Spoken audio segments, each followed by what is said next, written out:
Bismillahirrahmanirrahim.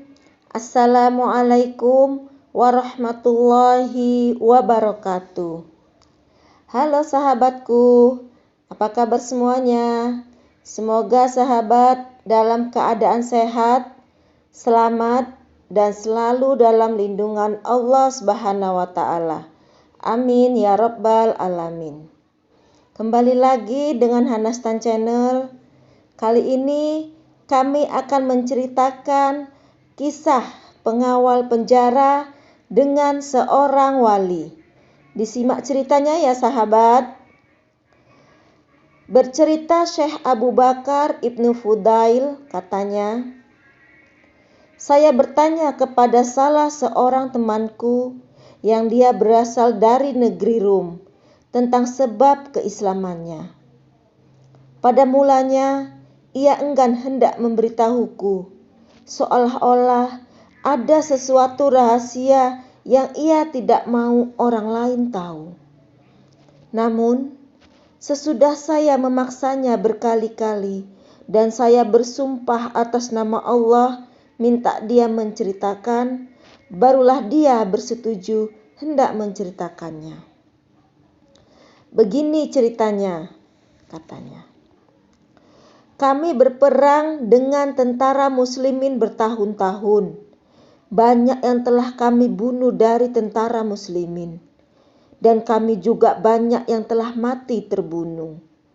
Namun begitu, tentara muslimin terus bersemangat dalam menghujani kami dengan serangan balas yang tidak ada hentinya. Hingga kami dikepung oleh mereka untuk beberapa waktu. Kami terus bertahan hingga kami tidak berdaya lagi. Kami mengambil keputusan untuk keluar dari benteng-benteng kami dan menggempur mereka. Karena tidak ada jalan lain untuk kami bertahan. Maka pada ketika itulah kami berperang mati-matian. Banyak dari tentara muslim yang terbunuh. Dan dari kami pula memang tidak sedikit yang mati di situ. Kesudahannya, ramai dari tentara kami yang tertawan oleh tentara muslim. Dan kami juga dapat menahan banyak dari tentara muslimin sebagaimana biasanya yang terjadi dalam peperangan. Saya sendiri telah berhasil membawa 10 orang dari tentara muslimin itu. Dan saya membawa ke semua tawananku itu ke negeri Rum. Saya sendiri mempunyai kedudukan dalam tentara. Dan saya jadikan semua tentara muslimin yang saya tawan itu sebagai hambaku. Mereka semua kuserahkan kepada hambaku yang lain di sana. Dan saya suruh mereka dirantai dan dimasukkan ke dalam penjara. Suatu peristiwa saat saya sedang duduk beristirahat di rumah gedungku bersama dengan pelayanku, tiba-tiba datang seorang dari hambaku melaporkan suatu berita yang sungguh mengejutkanku. Katanya, wahai Tuan, salah seorang dari pengawal penjara telah mengambil sogokan berupa uang untuk membenarkan seorang tawanan itu bersembahyang di dalam penjara. Mendengar laporan itu, saya merasa marah sekali. Mengapa pengawal itu sampai berani melakukan hal yang salah ini? Saya minta pengawal itu supaya datang segera kepadaku. Dia tergesa-gesa datang dengan penuh perasaan takut kepadaku. Saya terus sergah dan memberinya pertanyaan. Apa yang kau ambil dari tawanan itu hingga engkau membenarkan dia bersembahyang di dalam penjara? Tidak ada apa-apa, Tuan. jawab pengawal itu. Tidak apa-apa kau bilang, saya melengking. Beritahu sekarang juga, kalau tidak aku akan menyiksamu. Dia memberi saya 1 dinar emas. Pengawal itu memberitahuku. Berapa kali kau telah membenarkan dia sembahyang? Baru 1 atau 2 kali saja, Tuan. Dan setiap kali dia bersembahyang, kau terima 1 dinar emas? Iya. Iya, Tuan. Kalau begitu, tentulah orang ini banyak membawa uang. Bagaimana sampai aku tidak tahu? Mari kita periksa dia lagi. Saya mengajak pengawal itu dengan beberapa orang hambaku untuk pergi menyiasati hal itu. Tiba-tiba pengawal itu menahanku dan dengan teragak-agak dia berkata, Tuan, orang tawanan ini luar biasa. Saya belum pernah melihat orang seperti dia. Luar biasa apa? Coba katakan. Luar biasanya itu agak lain dari luar biasa yang biasa. Apa yang kau cakap ini? Otakmu sudah mereng kah? Tidak, Tuan. Lalu apa? Coba terangkan segera. Begini, Tuan, kata pengawal itu coba menerangkan hal yang luar biasa yang dilihatnya. Saya harus membenarkan dia bersembahyang dulu. Lalu, setelah sembahyang, dia pun menepuk ke tanah penjara itu, maka akan keluar daripadanya 1 dinar emas. Terang pengawal itu. Apa kau hendak bersenda gurau denganku ya? Pengawal penjara itu serba salah, hendak menceritakan apa yang terjadi dan apa yang dilihatnya. Karena hal itu tidak mungkin terjadi pada orang lain. Tidak akan ada orang yang mempercayainya jika dia ceritakan. Jadi, apa yang mesti dia buat? Kini tuannya juga tidak percaya, sebab memang susah hendak dipercaya jika tidak melihatnya sendiri. Tuan, memang hal ini ajaib sekali. Saya tidak berkata bohong. Kalau Tuan tidak percaya, mari kita saksikan bersama. Pengawal itu mencabar dengan sungguh-sungguh. Betul Tuan. Saya sungguh heran. Mengapa cerita si pengawal itu, kalaulah memang benar apa yang diceritakannya itu, saya juga tidak menduga bahwa dia akan berkata bohong kepadaku. Sesudah saya mengancamnya dengan berbagai tindakan. Jadi saya mengambil keputusan bahwa saya sendiri akan menyaksikan hal itu dengan mata kepalaku sendiri. Pengawal itu lalu memberitahuku bahwa orang tawanan itu bersembahyang pada waktu-waktu yang tertentu, bukan setiap waktu dia bersembahyang. Dan kalaupun disuruh bersembahyang bukan pada waktunya, dia tidak akan mau bersembahyang. Jadi, saya pun mengambil keputusan meminta pengawal memberitahuku waktu sembahyangnya pada esok hari. Dia akan memberitahuku dan saya akan segera datang untuk menyaksikan hal yang sungguh ajaib itu. Pada hari esoknya, pengawal itu datang kepadaku dengan membawa sepasang pakaian pengawalnya. Dia lalu menyuruhku memakai pakaian itu supaya tidak kelihatan kedudukanku kepada orang tawanan itu. Saya memakainya dan pergi ke tempat penjara itu. Waktu itu masih pagi, masih gelap karena matahari masih belum terbit. Saya pun duduk di pintu penjara untuk mengawasi orang tawanan itu. Saat tiba waktu sholat subuh, dia datang kepadaku seraya mengisyaratkan bahwa dia hendak bersembahyang. Sesudah sembahyang, dia akan memberiku 1 dinar. Saya menggeleng-gelengkan kepalaku. Kemudian saya isyaratkan kepadanya bahwa saya mau 2 dinar. Dia paham isyaratku itu dan dia menganggukkan kepalanya tanda setuju. Saya biarkan dia bersembahyang hingga selesai.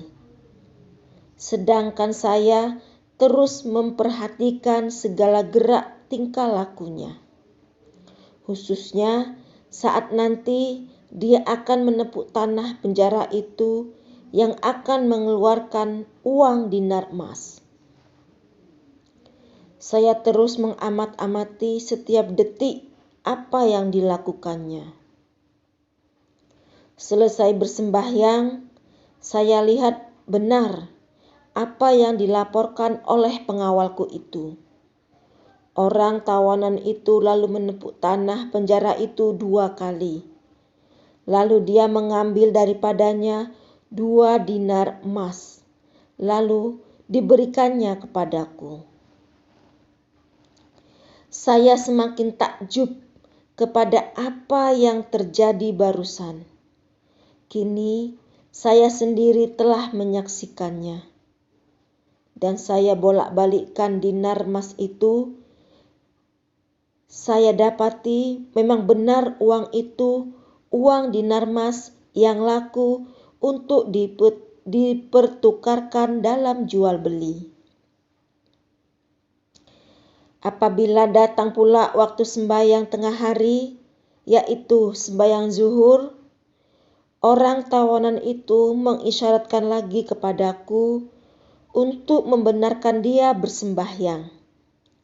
Saya isyaratkan kepadanya kali ini dengan 5 jariku, yang mengartikan bahwa saya meminta dia memberikan 5 dinar emas. Pada mulanya dia coba tawar-menawar denganku, minta dikurangkan. Namun saya tetap tidak mau berganjak dari 5 dinar yang saya minta itu. Dia paham maksudku dan dia tidak ada helah lagi. Selain dari menganggukkan kepalanya tanda setuju. Selesai sembahyang, dia menepuk lagi ke tanah penjara itu 5 kali. Dan dia meraup 5 dinar emas. Lalu diberikannya lagi kepadaku. Saya hampir tidak percaya apa yang saya lihat tadi. Minta 2 dinar, dia berikan 2 dinar. Minta 5 dinar, dia berikan pula 5 dinar. Dari mana datangnya dinar-dinar itu? Apa ada khazanah di bawah penjara itu? Demikianlah yang dilakukan terhadapnya pada tiap-tiap sembahyang yang berikutnya sesudah itu. Setiap satu sembahyang saya minta tambahan 5 dinar atas jumlah yang telah diberikan sebelumnya. Jadi dia terus memberikan pada sembahyang maghribnya 15 dinar dan sembahyang isya pula 20 dinar. Dia terus tenang saja. Tidak kelihatan gelisah saat saya minta tambahan dari dinar-dinar itu. Malah sesudah sembahyang isya, dengan terpaksa dia memberiku 20 dinar. Lalu dia berkata kepadaku, "Hei pengawal yang tamak, mintalah berapa saja yang kau mau. Aku akan memberikannya kepadamu. Aku mempunyai Tuhan yang maha kaya lagi maha murah hati. Dia tidak pernah menyekatku apa saja yang aku minta." Pada malam itu, saya tidak dapat tidur sama sekali. Saya terus memikirkan tentang perkara ajaib yang terjadi di hadapan mataku tadi. Bagaimana orang tawanan ini bisa mengeluarkan uang beberapa saja yang dia mau dari tanah penjara itu? Lama-kelamaan saya merasa takut dan bimbang terhadap orang itu. Kata hatiku, dia ini mesti dari para wali Allah. Keesokan harinya, saya perintahkan supaya semua rantai yang mengikatnya dibukakan.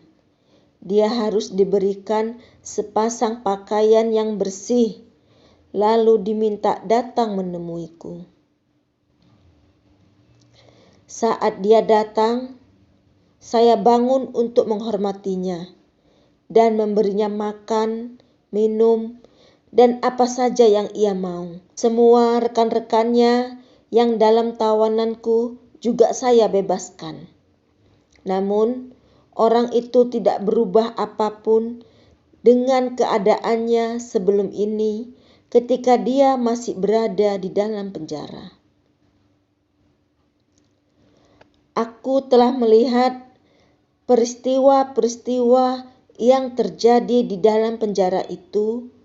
Bolehkah engkau memberitahuku dari mana datangnya uang-uang dinar emas itu? Tanyaku kepadanya. Dari Allah, jawabnya pendek. Bagaimana engkau dapat mengeluarkan uang itu dari tanah? Itu adalah rahasiaku dengan Tuhanku. Aku tidak boleh memberitahumu. Baiklah, kataku. Kemudian saya bertanya kepadanya, "Mahukah engkau tinggal bersama-sama kami dengan mendapat penuh kehormatan dan kehidupan yang mewah?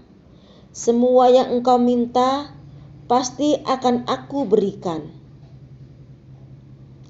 "Terima kasih banyak. Aku mesti kembali ke negeriku karena aku rindu kepadanya," jawab tawanan itu. "Baiklah," kataku.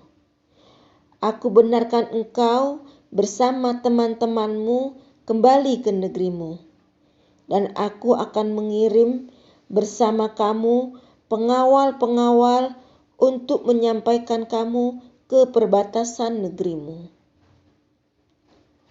"Terima kasih banyak atas kebaikanmu itu," katanya.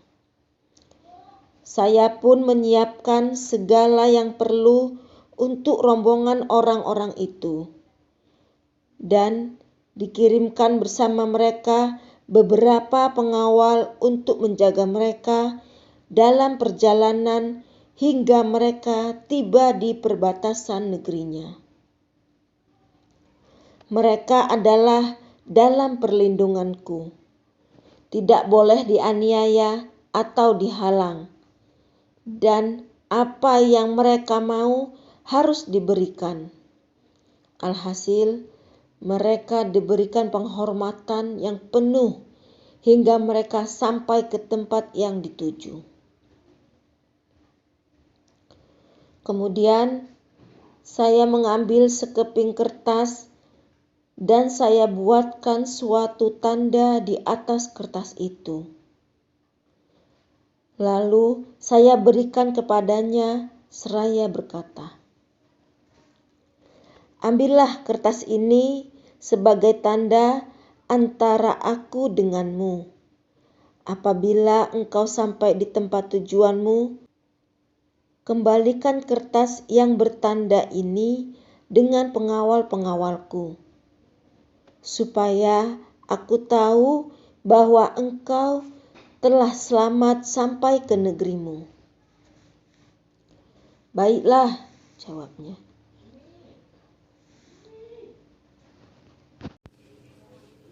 Setelah dia naik atas kendaraannya, saya pun mengucapkan kepadanya, "Selamat jalan." Lalu ia berkata kepadaku, "Selamat tinggal, wahai kawan.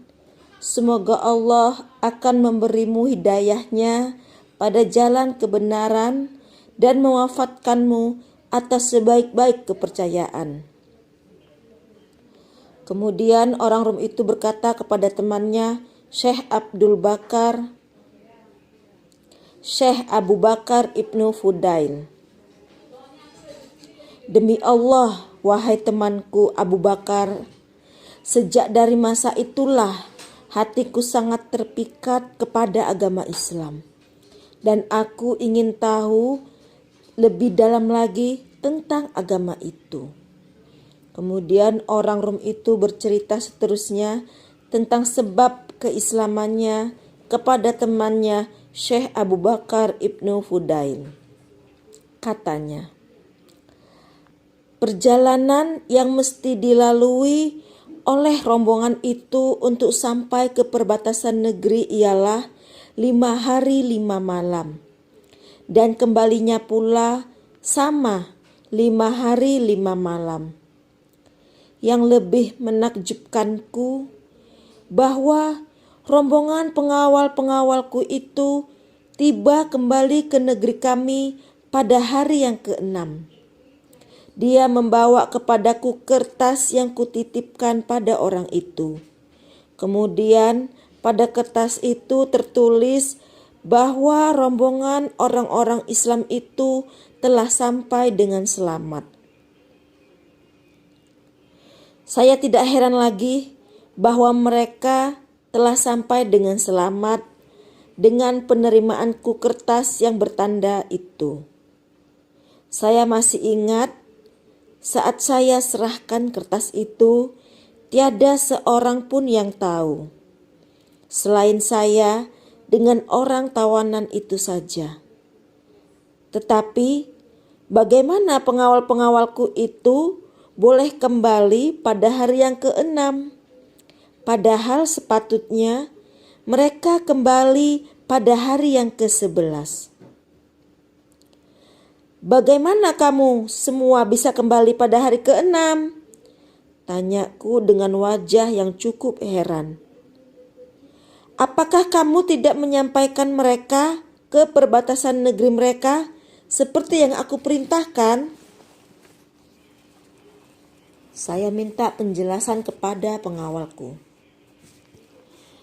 Tidak, Tuan, jawab pengawalku itu, sambil kawan-kawan pengawalnya yang lain mengangguk-anggukkan kepalanya, tanda ada sesuatu yang ajaib terjadi. Bagaimana kamu boleh kembali secepat ini? Saya ulangi kepada mereka dengan pertanyaan yang lain. Begini, Tuan, terang ketua pengawal itu lagi. Orang-orang ini sungguh aneh sekali. Yang lebih aneh sekali ketuanya, orang yang Tuan berikan penghormatan itu. Apa anehnya?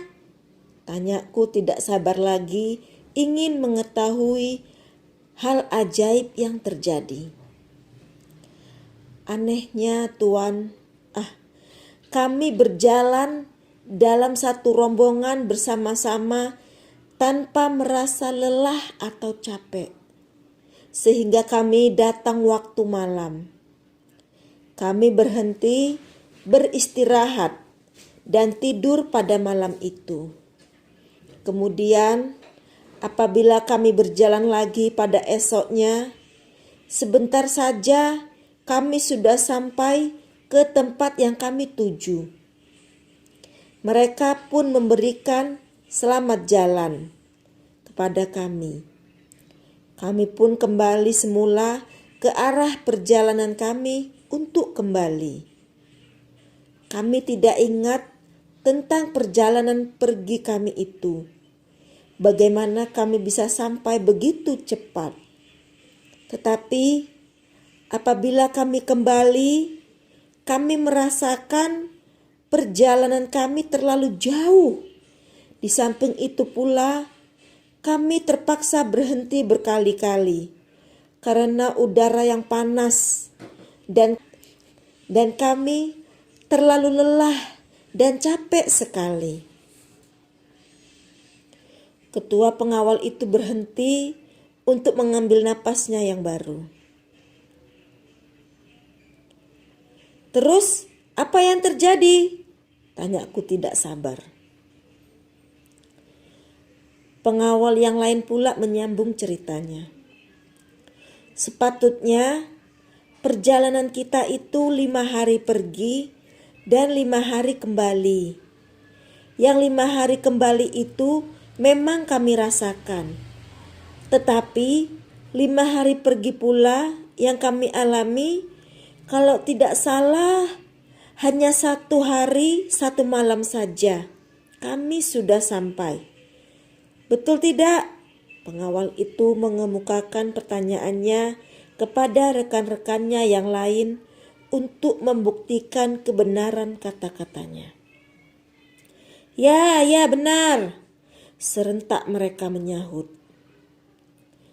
Apabila saya mendengar keterangan-keterangan itu, saya kagum sekali. Saya teringat kepada kata-kata terakhir dari orang tawanan itu. Yang dikatakannya yaitu, "Semoga Allah memberimu hidayahnya pada jalan kebenaran dan mewafatkanmu atas sebaik-baik kepercayaan." Kini, apa kebenaran lain yang mesti ku cari? Padahal kebenaran itu telah tiba dengan sendirinya kepadaku.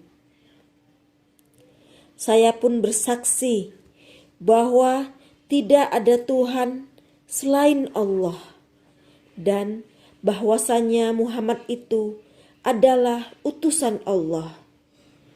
Kedua kalimat syahadat itu terus saya ulang-ulangkan pada lisanku.